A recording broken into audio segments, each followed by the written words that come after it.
ওকে, আমাদের প্রথম প্রশ্ন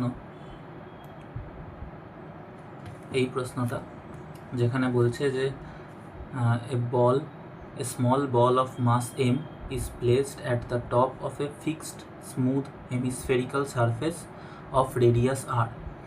এখন কি বলছে এরকম একটা স্মুথ হেমিস্ফেরিক্যাল সারফেস রয়েছে বা স্মুথ হেমিস্ফিয়ার রয়েছে। হেমিস্ফিয়ার মানে হলো অর্ধেক স্ফিয়ার, এবং যেটা ফিক্সড রয়েছে, অর্থাৎ এটা সরবে না, এটা যেখানে রয়েছে সেটা ফিক্সড, এবং অবশ্যই এটা মাটির ওপর রাখা রয়েছে, এর ফলে নিচের দিকে গ্র্যাভিটি অ্যাক্ট করবে।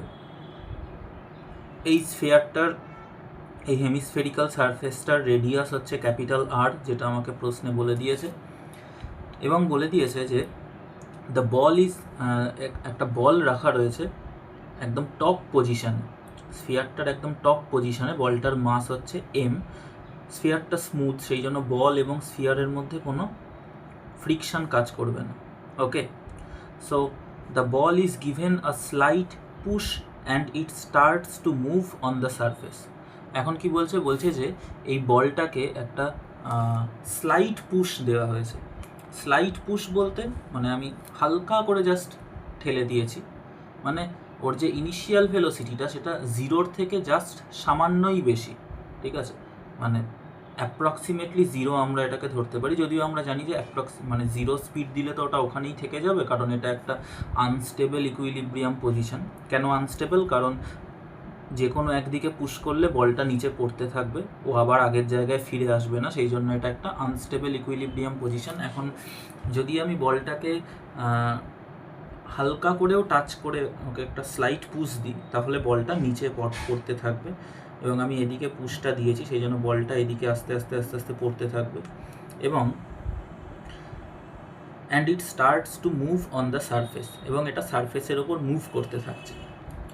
এখন বলটা যখন এই সারফেসের ওপর মুভ করতে করতে করতে করতে যাবে, একটা পজিশানে এরকম আসবে যে যত ও নিচে নামতে থাকবে তত সারফেসের সাথে ওর নর্মালটা, ও সারফেস ওকে যে নর্মাল রিয়াকশান ফোর্সটা দেবে, সেই নর্মাল রিয়াকশানের ভ্যালুটা কমতে থাকবে।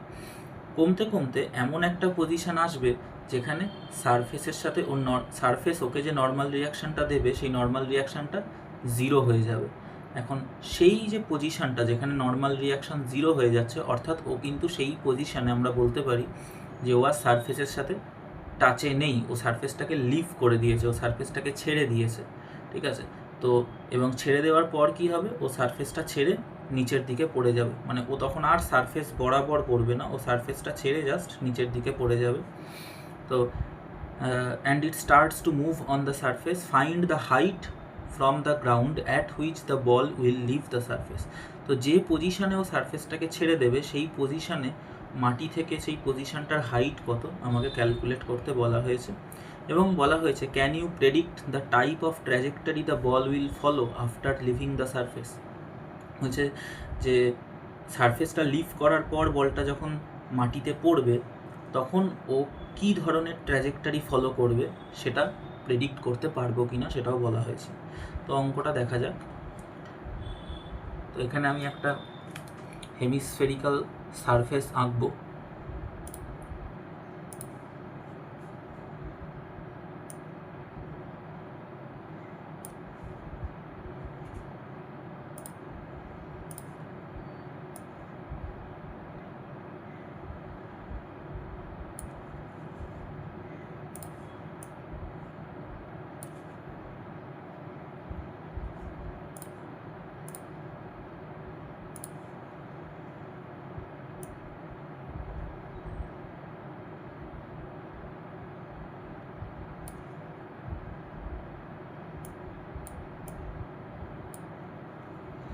এই মোটামুটি একটা হেমিস্ফেরিক্যাল সারফেস,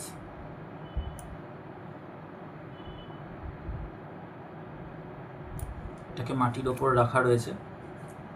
এবার আমাকে বলা হয়েছে যে এই হেমিস্ফেরিক্যাল সারফেসে ধরা যাক এটা হচ্ছে সেন্টার,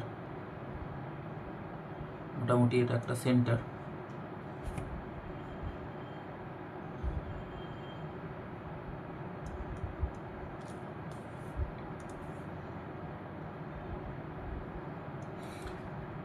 এবং এর যে টপমোস্ট পজিশন,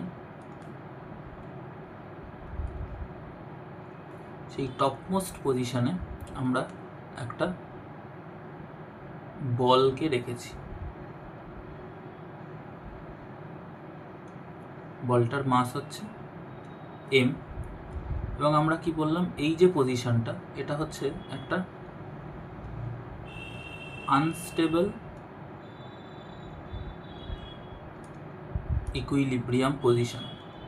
কেন এটা আনস্টেবল ইকুইলিব্রিয়াম পজিশন? কারণ বলটাকে যদি আমরা এদিকে একটু স্লাইড পুশ দিই তাহলেও বলটা কন্টিনিউয়াসলি এদিকে পড়তে থাকবে, অথবা বলটাকে যদি আমরা এদিকে একটু স্লাইড পুশ দিই তাহলে বলটা এদিকে কন্টিনিউয়াসলি পড়তে থাকবে, ও নিজের জায়গায় আর ফেরত আসবে না। সেই কারণে এটা হচ্ছে একটা আনস্টেবল ইকুইলিব্রিয়াম পজিশন। এখন আমাকে প্রশ্নে বলেছে আমি বলটাকে একটা স্লাইড পুশ দিচ্ছি, আমি বলটাকে একটা স্লাইড পুশ দিয়েছি এদিকে। এখন এটা হচ্ছে স্লাইড পুশ।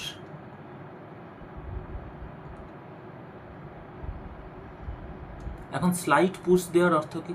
স্লাইড পুশ দেওয়ার অর্থ হচ্ছে আমি ওকে একটা ইনিশিয়াল ভেলোসিটি তো দিয়েছি, কিন্তু সেই ইনিশিয়াল ভেলোসিটিটা 0 থেকে সামান্যই বেশি, যেটাকে আমরা 0+ দিয়ে লিখতে পারি।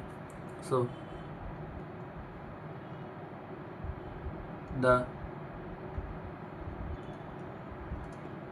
Initial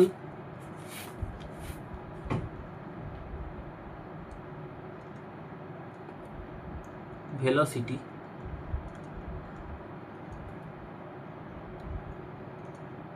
given to the ball is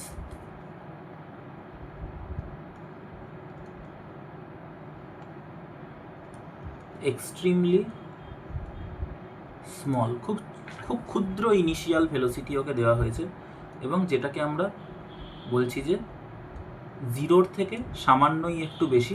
সুতরাং এটাকে আমরা ইনিশিয়াল ভেলোসিটিটাকে অ্যাপ্রক্সিমেটলি আমরা আমাদের অঙ্কের ক্ষেত্রে 0 ধরে নিতে পারি। ওকে, নেক্সট আমাকে কি বলেছে? আমাকে বলেছে এই হেমিস্ফেরিক্যাল সারফেসের রেডিয়াসটা হচ্ছে r, অর্থাৎ পার্টিকেলটা যখন এই ওপরে ছিল তখনও r হাইট ওপরে ছিল। এরপর কি হলো, কি বললাম, যত পার্টিকেলটা এখানে আসবে এখানে আসবে, আস্তে আস্তে ও তো নিচের দিকে পড়তে থাকবে। তো যত ও নিচের দিকে নামতে থাকবে একটা পজিশানে এসে ওর নর্মালের ভ্যালু 0 হয়ে যাবে। যখন ওর নর্মালের ভ্যালু, যে পজিশানটায় ওর নর্মালের ভ্যালু 0 হয়ে যাবে, সেই হাইটটা আমাকে ক্যালকুলেট করতে দিয়েছে, সেই হাইটটা কত। এবং আমাকে বলেছে যে এইখানে যখন ওর নর্মালটা 0 হয়ে গেল, তারপর পার্টিকেলটা তো আর স্ফিয়ারকে টাচ করে থাকবে না, ও স্ফিয়ারকে ছেড়ে দিয়ে নিচের দিকে পড়বে। আমাকে বলতে বলেছে এই যে ট্র্যাজেক্টরিটাও ফলো করবে, সেই ট্র্যাজেক্টরিটা কী ধরনের ট্র্যাজেক্টরি হবে। তো আমরা ধরে নিই যে পার্টিকেলটা এরকম চলতে চলতে একটা পজিশন এরকম একটা জায়গায় এলো, একটা পজিশন এরকম একটা পজিশনে পৌঁছলো। যে পজিশনে পৌঁছানোর পর পার্টিকেলটার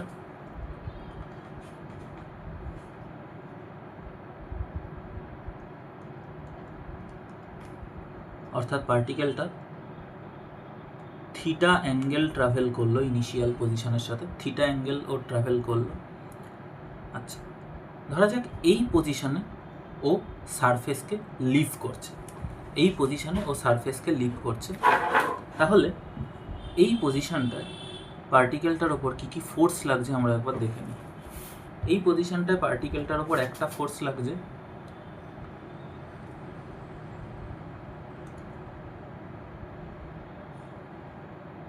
আমরা ইজিলি বলতে পারি যে একটা ফোর্স তো অবশ্যই নিচের দিকে mg। নেক্সট আমরা বলতে পারি এই সারফেসটা ওকে একটা নর্মাল দেবে, এন একটা নর্মাল দেবে। আমরা এই ছবিটার জিওমেট্রি থেকে বলতে পারি যদি এই অ্যাঙ্গেলটা যদি থিটা হয় তাহলে এই অ্যাঙ্গেলটাও থিটা, কারণ এটা হচ্ছে একান্তর কোণ, ঠিক আছে, এই অ্যাঙ্গেলটাও থিটা। তাহলে এমজির এখানে আমরা দুটো কম্পোনেন্ট পাবো। একটা কম্পোনেন্ট আমরা পাবো হচ্ছে রেডিয়াল ডাইরেকশানে, যে কম্পোনেন্টটাকে আমরা বলবো এমজি কস থিটা। আরেকটা কম্পোনেন্ট আমরা পাবো ট্যানজেনশিয়াল ডাইরেকশানে, যেটাকে আমরা বলবো এমজি সাইন থিটা। ওকে, এবং পার্টিকেলটা যেহেতু এই পজিশান 1 থেকে পজিশান 2-তে যখন ও থিটা অ্যাঙ্গেল ট্রাভেল করলো, তখন ও যেহেতু সার্কেল মানে একটা স্ফিয়ারের ওপর ট্রাভেল করেছে, মানে কি একটা সার্কেল বরাবর ট্রাভেল করেছে, তার মানে একটা সার্কুলার মোশনও করেছে, সেই জন্য অবশ্যই ওর কী থাকতে হবে, সেন্টার বরাবর একটা সেন্ট্রিপিটাল অ্যাক্সিলারেশন থাকতে হবে। এখন আমরা এই পার্টিকেলটার ক্ষেত্রে রেডিয়াল ইকুয়েশন অফ মোশন লিখতে পারি। রেডিয়াল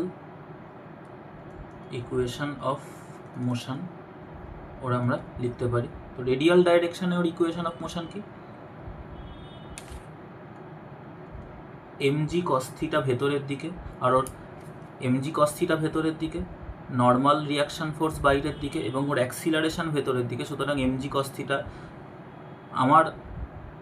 আমার অ্যাজাম্পশন অনুযায়ী এমজি কস থিটা বড় হবে, নর্মাল ছোট হবে, কারণ অ্যাক্সিলারেশন ভেতরের দিকে। তাহলে ভেতরের দিকে নেট অ্যাক্সিলারেশন হচ্ছে এমজি কস, নেট ফোর্স হচ্ছে MG cos theta minus the normal reaction force, এবং সেটা কত হয়ে যাবে, সেটা হয়ে যাবে মাস ইন্টু সেন্ট্রিপিটাল অ্যাক্সিলারেশন। এখন পার্টিকেলটা যখন এই পজিশানে আছে, ধরা যাক পার্টিকেলটার যে ভেলোসিটি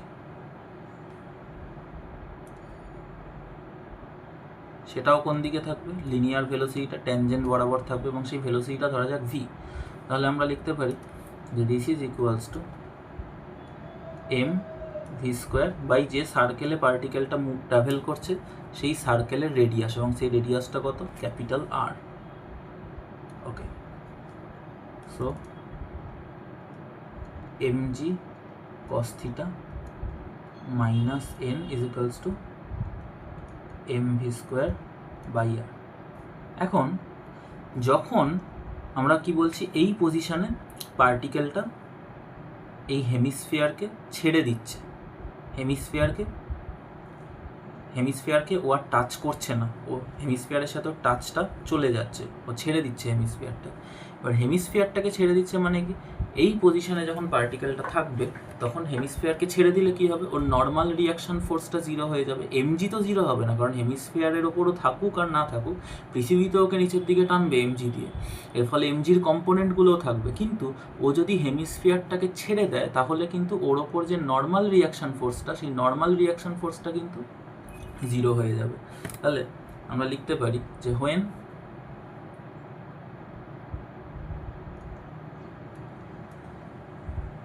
the particle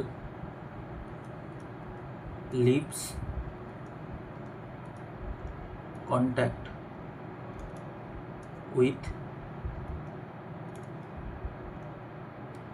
হেমিস্ফিয়ার, যখন পার্টিকেলটা হেমিস্ফিয়ারের সাথে কন্ট্যাক্ট লিভ করে দেবে তখন ওই পজিশানে হেমিস্ফিয়ার ওকে যে নর্মাল রিয়াকশান ফোর্সটা দেবে সেটা জিরো হয়ে যাবে। তাহলে এই ইকুয়েশনটা থেকে আমরা কি পেয়ে যেতে পারি, সেই পজিশানে নর্মালটাকে জিরো করে দিলে MG cos theta is equals to M V square by R. M কেটে গেলে আমরা লিখতে পারি V square is equals to G R cos theta.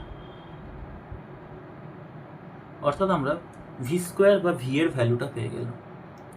Next আমরা কি করব, নেক্সট আমরা যেটা করব সেটা হচ্ছে পার্টিকেলটা এই 1 নম্বর পজিশান থেকে, এই পজিশানটাকে যদি আমরা 1 নম্বর পজিশন বলি এবং যেখানে পার্টিকেলটা হেমিস্ফিয়ারকে ছেড়ে দিচ্ছে ওই পজিশনটাকে যদি আমরা 2 নম্বর পজিশন বলি, তাহলে পার্টিকেলটা যখন 1 নম্বর পজিশন থেকে 2 নম্বর পজিশনে পৌঁছলো তখন ওর ওপর কী ফোর্স অ্যাপ্লাই হচ্ছিল?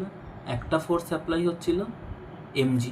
মানে আমরা যদি ছবিটাকে আরেকবার আঁকার চেষ্টা করি আমরা দেখব যে ও একটা হেমিস্ফিয়ারের ওপর দিয়ে আসছিল। হেমিস্ফিয়ারের ওপর দিয়ে আসার সময় যে কোনো একটা পজিশানে ওর ওপর কী ফোর্স কাজ করছিল আমরা বলবো একটা তো হচ্ছে নিচের দিকে mg, আরেকটা হচ্ছে স্ফিয়ারটা ওকে যে নর্মাল রিয়াকশান ফোর্স দিচ্ছে সেটা n। mg তো একটা কনজারভেটিভ ফোর্স এবং mgর ওয়ার্ক ডান হবে কনজারভেটিভ ফোর্সের ওয়ার্ক ডান, আর নর্মাল রিয়াকশান ফোর্স হচ্ছে একটা এক্সটার্নাল ফোর্স। কিন্তু নর্মাল রিয়াকশান ফোর্সের কি ওয়ার্ক ডান থাকবে? ও যখন 1 নম্বর পজিশন থেকে 2 নম্বর পজিশনে পৌঁছবে এই টোটাল রাস্তাটায় কি নর্মাল রিয়াকশান ফোর্সের কোনো ওয়ার্ক ডান থাকবে? আমরা বলবো না, থাকবে না। কেন? কারণ নর্মাল রিয়াকশান ফোর্স যেদিকে পার্টিকেলটা, নর্মাল রিয়াকশান ফোর্স হচ্ছে রেডিয়াল ডাইরেকশানে আর পার্টিকেলটার ডিসপ্লেসমেন্ট হচ্ছে ট্যানজেনশিয়াল ডাইরেকশানে। সেই জন্য ওদের দুজনের মধ্যে অ্যাঙ্গেলটা সবসময় 90 ডিগ্রি। সেই জন্য work done by normal reaction force তো সবসময় 0, কিন্তু work done by mg gravity সেটা 0 না। মানে এক্সটার্নাল ফোর্সের ওয়ার্ক ডান 0 হয়ে যাচ্ছে, আর এখানে কোনো ফ্রিকশান বা এয়ার রেজিস্ট্যান্স কিচ্ছু নেই। সুতরাং কোনো রকম ডিসিপেটিভ ফোর্স নেই, কোনো রকম নন কনজারভেটিভ ফোর্স নেই। সুতরাং একটাই ফোর্স আছে, সেটা হচ্ছে কনজারভেটিভ ফোর্স। সুতরাং আমরা এখানে টোটাল মেকানিক্যাল এনার্জি কনজার্ভ করতে পারি। সুতরাং apply total mechanical energy conservation কোন কোন পয়েন্টের মধ্যে? 1 নম্বর আর 2 নম্বর পজিশনের মধ্যে। আচ্ছা, সেটাকে আমরা কি লিখতে পারি? আমরা বলতে পারি যে ও যখন 1 নম্বর পজিশনে ছিল, ও যখন এই পজিশনটায় ছিল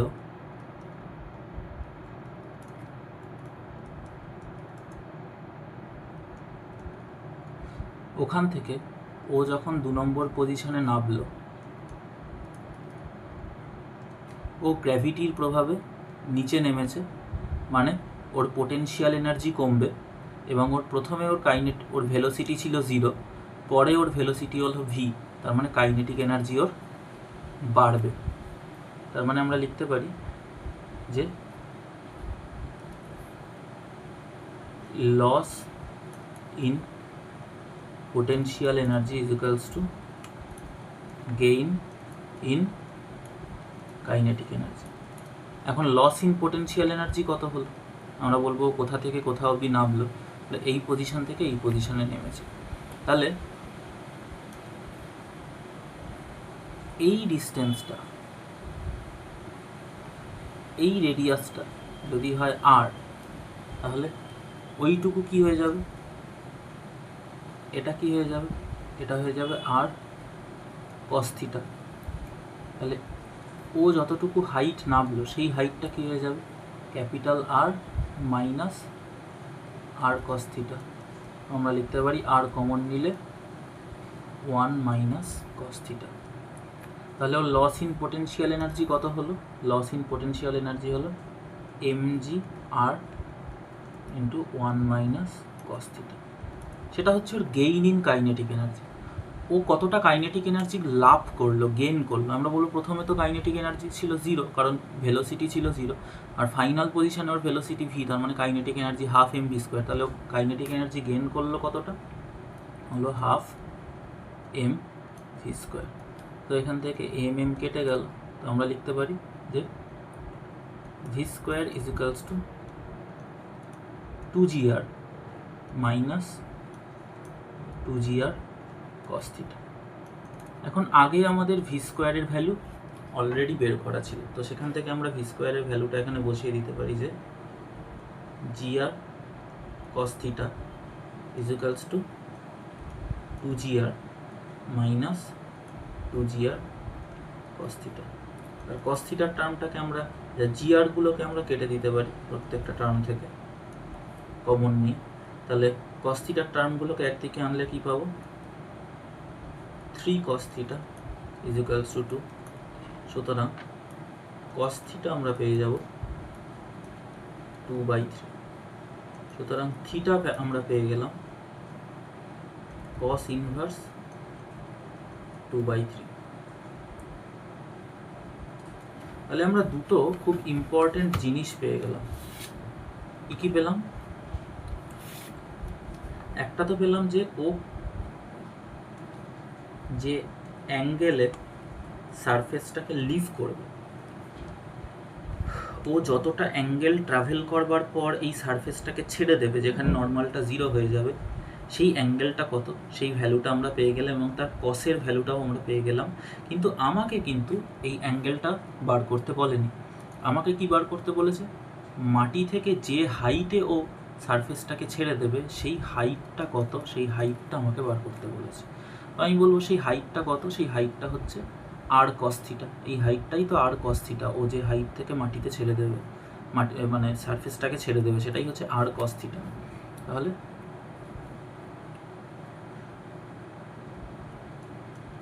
height h is two R cos theta. আর ইন্টু কস থিটার ভ্যালু তো আমরা আগেই পেয়ে গেছি 2/3। তাহলে ও যে হাইটে সারফেসটাকে লিভ করবে সেই হাইটটা আমরা পেয়ে গেলাম 2r/3।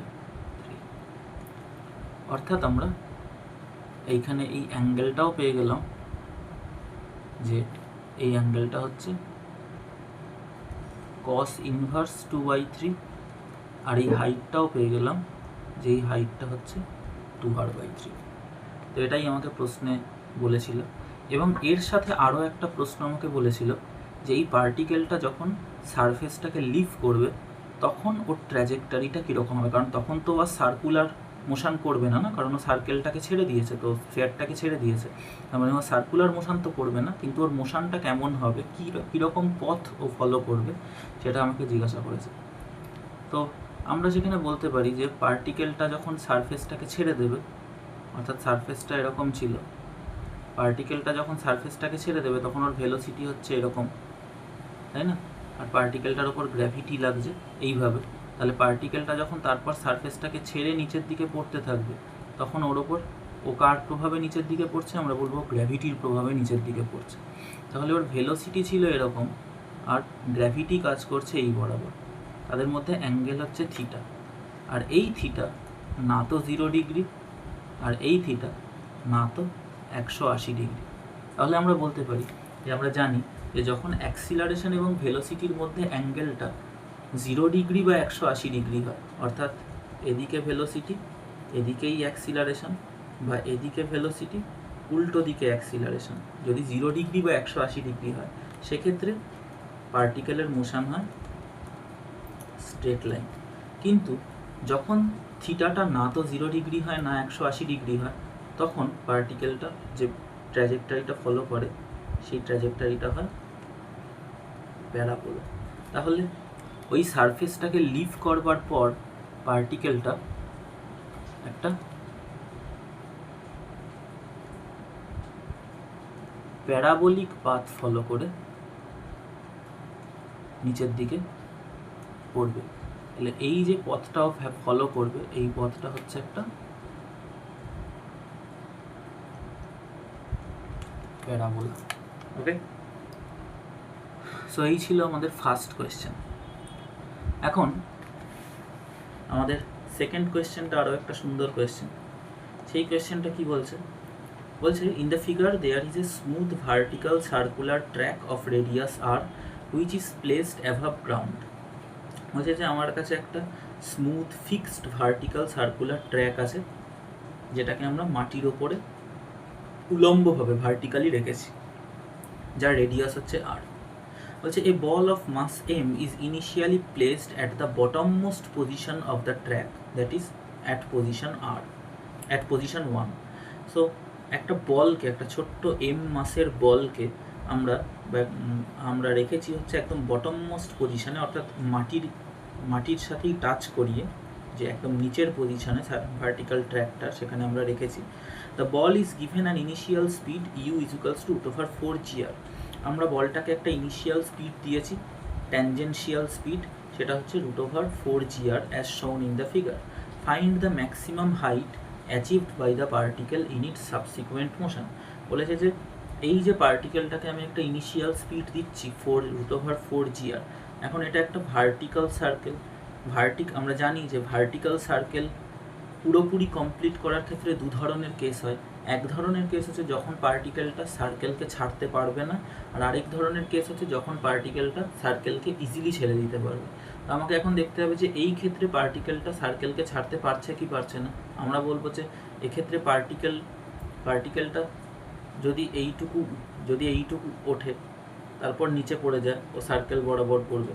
ও যদি এতটা ওঠে তারপর নিচে পড়ে যায় তাহলেও সার্কেল বরাবর পড়বে। কিন্তু ও যদি আরেকটু ওপরে উঠে যায়, অর্থাৎ এরকম পজিশনে ও যদি উঠে যায় এবং তখন যদি ওর নর্মালটা 0 হয়ে যায়, তাহলে কিন্তু ও সার্কেলকে ছেড়ে নিচে পড়ে যাবে, ওকে বাধা দেওয়ার মতো কেউ নেই। তাহলে এই কেসটা হচ্ছে এমন একটা কেস যেখানে পার্টিকেল সার্কেলকে ছেড়ে দিতে পারবে।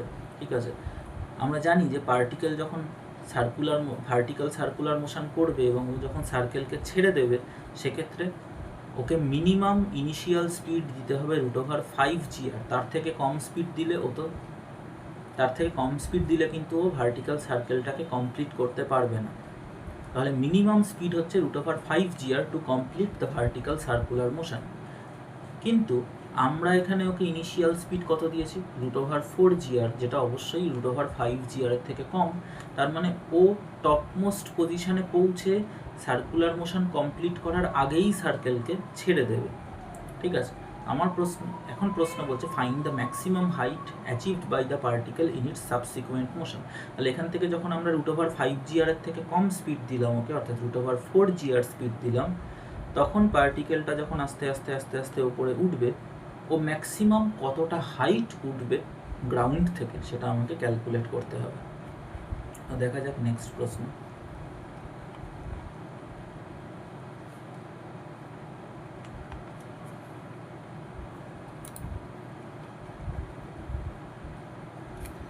আমাকে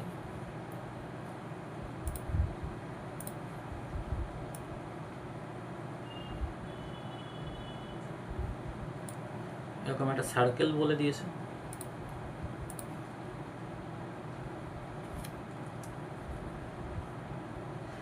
ভার্টিক্যাল সার্কুলার ট্র্যাক, এবং বলেছে এই সার্কুলার ট্র্যাকটা গ্রাউন্ডের ওপর এইভাবে রাখা রয়েছে, এটা মাটি, এবং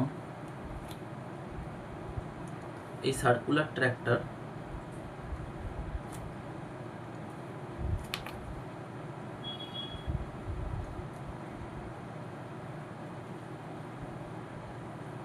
রেডিয়াস হচ্ছে R।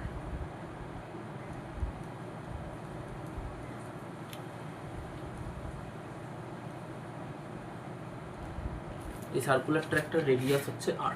ওকে,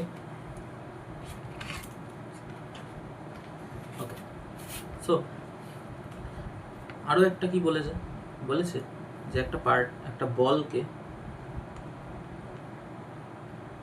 আমরা বটম মোস্ট পজিশনে রেখে দিয়েছি, বলটার মাস হচ্ছে m, এবং বলটাকে আমরা একটা ইনিশিয়াল স্পিড দিয়েছি ট্যানজেনশিয়াল ডাইরেকশানে। সেই স্পিডের ভ্যালুটাও আমাকে বলে দিয়েছে √4 GR।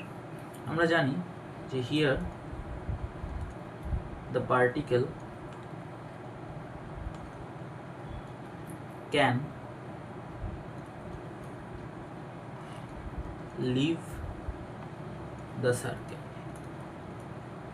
Here the particle can leave the circle, so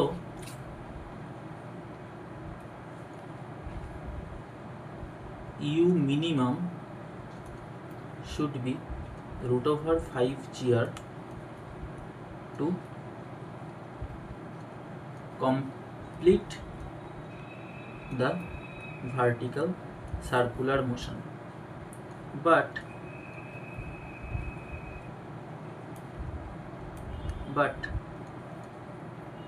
here u is √4 GR, which is less than u minimum, so the particle will definitely leave the circle.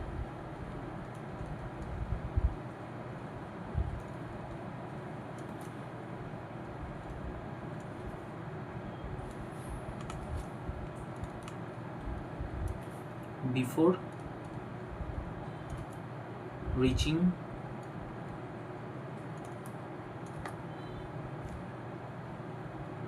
the topmost position. ওকে, তাহলে পার্টিকেলটা এখানে definitely সার্কেলটাকে ছেড়ে দেবে before reaching the topmost position. ধরা যাক পার্টিকেলটা এরকমভাবে উঠতে উঠতে উঠতে উঠতে উঠতে উঠতে এরকম একটা পজিশনে পৌঁছলো, তারপর ও সার্কেলটাকে ছেড়ে দিল। তাহলে আমরা এটাকে এঁকে নিই যে পার্টিকেলটা মোটামুটি এরকম একটা জায়গায় পৌঁছলো, ঠিক আছে, এবং ভার্টিক্যালের সাথে এই অ্যাঙ্গেলটা আমরা বললাম থিটা। এই অ্যাঙ্গেলে পৌঁছানোর পর ও সার্কেলটাকে লিভ করে দিচ্ছে, ঠিক আছে। এই পজিশনে পার্টিকেলটার ওপর কী কী ফোর্স আছে আমরা একটু দেখে নিই। 1 নম্বর ফোর্স হচ্ছে অবশ্যই mg, এবং এই অ্যাঙ্গেলটাও থিটা। তাহলে ও যে ওর এই কম্পোনেন্টটা হয়ে যাবে mg cos থিটা, রাইট।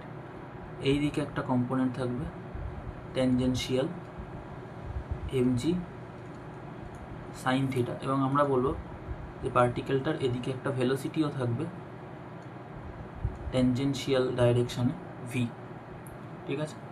আর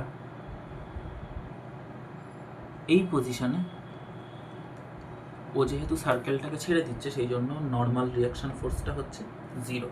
তাহলে আমরা কি বলতে পারি? আমরা বলতে পারি যে as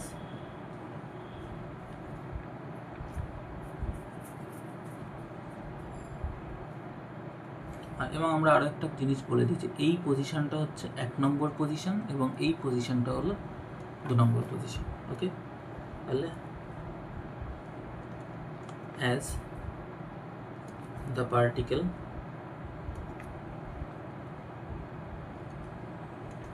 is leaving the circular track at position 2, so normal reaction force will be 0. এবার আমরা ওই পজিশনে রেডিয়াল ইকুয়েশন অফ মোশন লিখতে পারি। কি লিখতে পারি? Radial equation of motion. ও যেহেতু সার্কুলার মোশন করছিল, ওর তো একটা সেন্ট্রিপিটাল অ্যাক্সিলারেশন থাকতেই হবে। তাহলে আমরা এবং এটা কে দেবে ওকে? সেটা only mg cos theta, normal তো 0 হয়ে গেছে, that will be equal to m 2 number পজিশনে ওর velocity v mv square by r। So m কেটে গেলে আমরা এখান থেকে v স্কোয়ারের ভ্যালু পেয়ে গেলাম gr cos থিটা, v স্কোয়ারের ভ্যালু পেয়ে গেলাম gr cos থিটা। ওকে, সো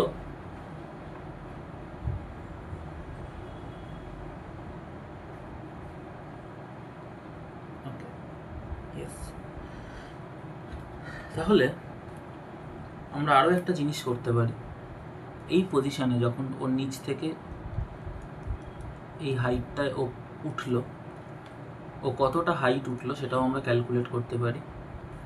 এইটুকু হাইট তো আমরা জানি আর, আর এই রেডিয়াসটা যদি আর হয় তাহলে এটা হয়ে যাবে আর cos থিটা। তাহলে আমরা টোটাল মেকানিক্যাল এনার্জি কনজারভেশন করতে পারি। টোটাল মেকানিক্যাল এনার্জি কনজারভেশন করলে কাদের মধ্যে? 1 নম্বর আর 2 নম্বর পজিশনের মধ্যে আমরা লিখতে পারি যে ওর gain in potential energy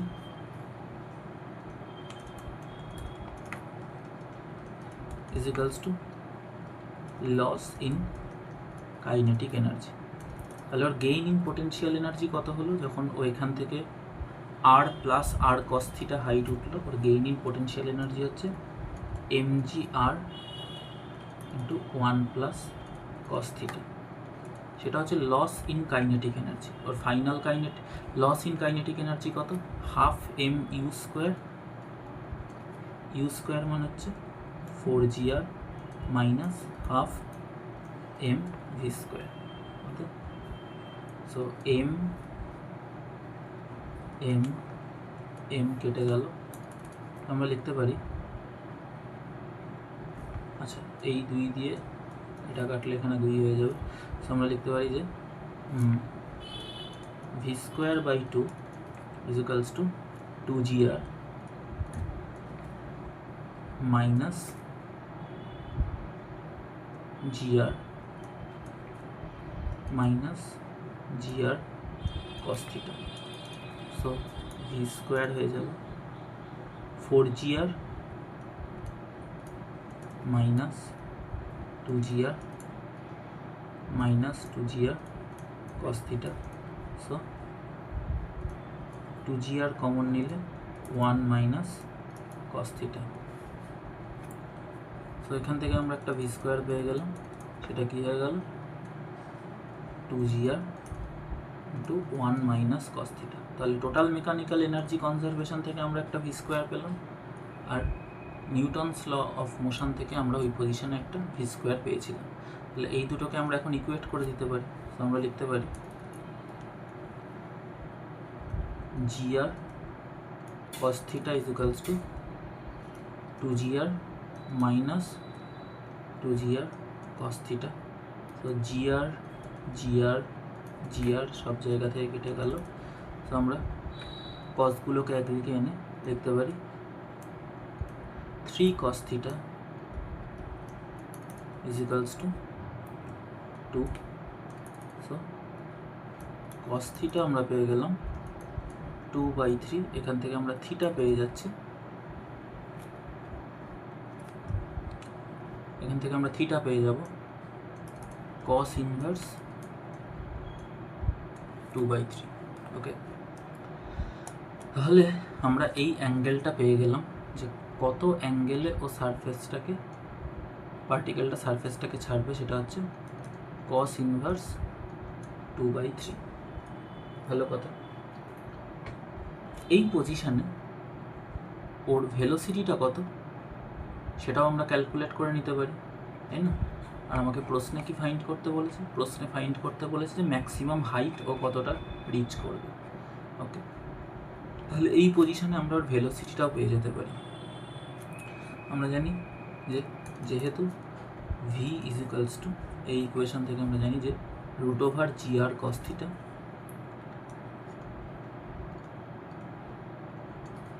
is equals two cos theta value বেরিয়ে গেছে 2/3। So 2gr/3। তাহলে যে পজিশানে ও পার্টিকেলটা সার্কেলকে লিভ করবে সেই পজিশানে ওর ভেলোসিটি কত সেটাও আমরা পেয়ে গেলাম। এই ছবিটাকে আমরা একবার কপি করে নিই। ওকে,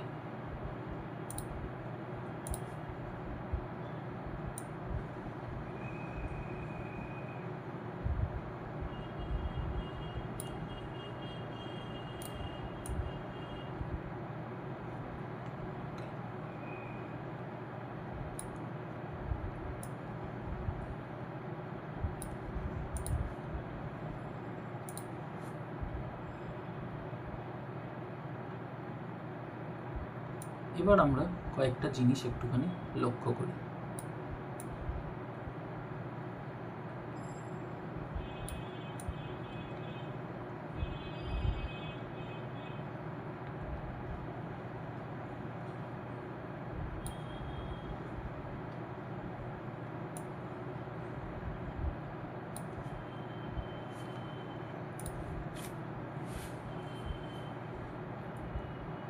পার্টিকেলটা যখন এখানে ছিল ও এই সারফেসকে লিভ করলো এবং তখন ওর ভেলোসিটি কিন্তু 0 নয়, ওর ভেলোসিটি কত √2gr/3।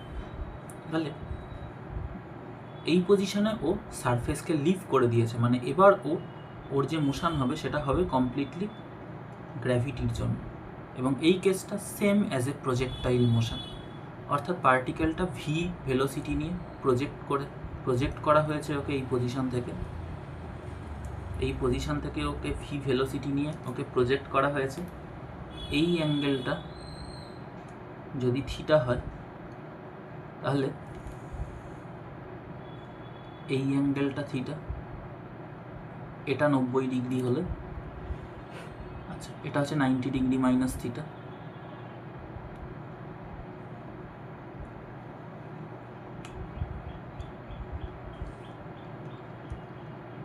এটা যদি 90 ডিগ্রি মাইনাস থিটা হয় তাহলে এই অ্যাঙ্গেলটা হচ্ছে থিটা। ওকে, এই অ্যাঙ্গেলটা আমরা পেয়ে গেলাম থিটা। তাহলে ওকে থিটা অ্যাঙ্গেলে ভি ভেলোসিটি নিয়ে ওকে প্রজেক্ট করা হয়েছে।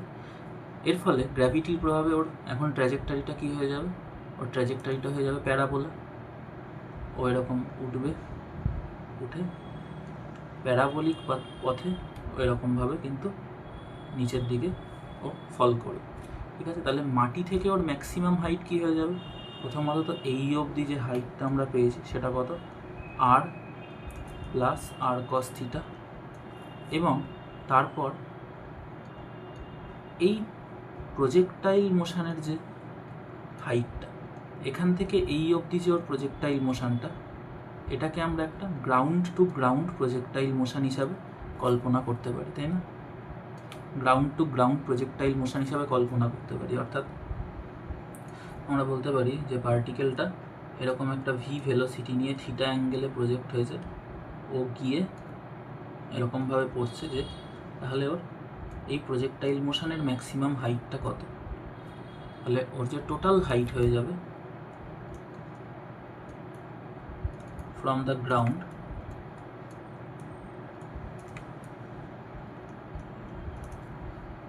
ক্যাপিটাল এইচ, সেটা কিন্তু হয়ে যাবে আর plus R cos theta plus এই স্মল এইচ, অর্থাৎ এই হাইটটাও। ঠিক আছে, এবং আমরা জানি এই হাইটটা কী করে বার করতে হয়। সেটা হয়ে যায়, এই হাইটটা কত হয়ে যায়, ইউ স্কোয়ার, এখানে ইউ তো হচ্ছে ভি, এখানে ভি ভেলোসিটি নিয়ে ওকে প্রজেক্ট করা হয়েছে, তাহলে V square sine square theta by 2g। Okay, আর কস থিটার ভ্যালু আমরা জানি 2/3। ঠিক আছে, তাহলে একটা ত্রিভুজ যদি আমরা এঁকে নিই, এই অ্যাঙ্গেলটা যদি থিটা হয়, কস থিটা 2/3 মানে ভূমি টু অতিভুজ 3, তাহলে এটা কত হয়ে যাবে, √3² 9 - 4 মানে √5, মানে সাইন থিটার ভ্যালু আমরা পেয়ে যাব √5/3।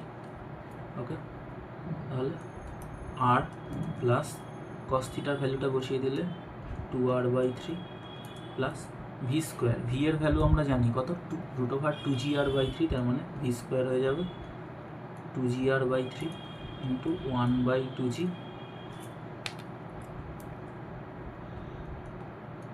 Into sign square theta, sign square theta করলে 5/9, সো 2g কেটে গেলে আমি পেলাম আর প্লাস 2r/3 অর্থাৎ 5r/3 প্লাস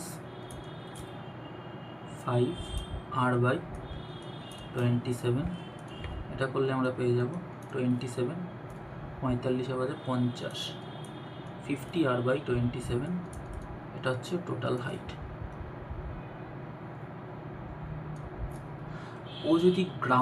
ও যদি ম্যাক্সিমাম হাইটে পৌঁছতো তাহলে ওর হাইট কত হতো, 2r, কিন্তু এখানে এই হাইটটা কিন্তু আমরা দেখতে পাচ্ছি অফকোর্স 2r এর থেকে ছোট, কারণ 2r হতে গেলে ওপরে 50-এর বদলে 54 থাকতে হতো, 27 × 2 = 54, তাহলে 2r হতো। এই হাইটটা কিন্তু 2r এর থেকে কম, তাহলে ও কিন্তু ম্যাক্সিমাম হাইট পৌঁছতে পারেনি।